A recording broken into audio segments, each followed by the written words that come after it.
homilador ayollarga yoki homiladorlikka tayyorlanayotgan ayollarimizga ozonoterapiya tavsiya etsam, Dildor opa, ozonoterapiya nima o'zi deb savol berishadi. Homiladorlarimizga atrof muhit qanday ta'sir qilishini bilasizmi? Kislorod bilan birgalikda juda ko'p miqdorda chang va zararli moddalar ayol organizmiga kirishini va homilaga qay darajada zarar ko'rsatishini siz tasavvur ham qila olmaysiz. Hozirgi kunda juda ham ko'p ayollarimizda homiladorlik toksikozi rivojlanmoqda va ekologiyani ana shu homiladorlik toksikozi rivojlanishiga ko'payishiga sabab bo'layotgani aniqlandi. Navbatdagi ko'rikka kelganda ayollarimizda qon tahlillarini ko'rganimizda kamqonlik, ya'ni anemiya kuzatilyapti. Aytgancha yana shuni aytib o'taman, qabulimizda bir qancha bemorlarda homila rivojlanishi ortda qolib, hattoki nobud bo'layotgan holatlar kuzatilmoqda.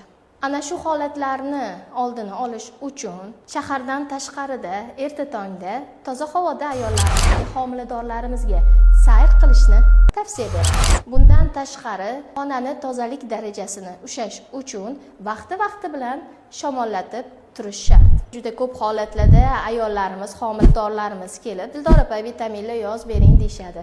Hurmatli ayollarimiz, bo'lajak onalarimiz, gap faqat ximический preparat vitaminlarda emas.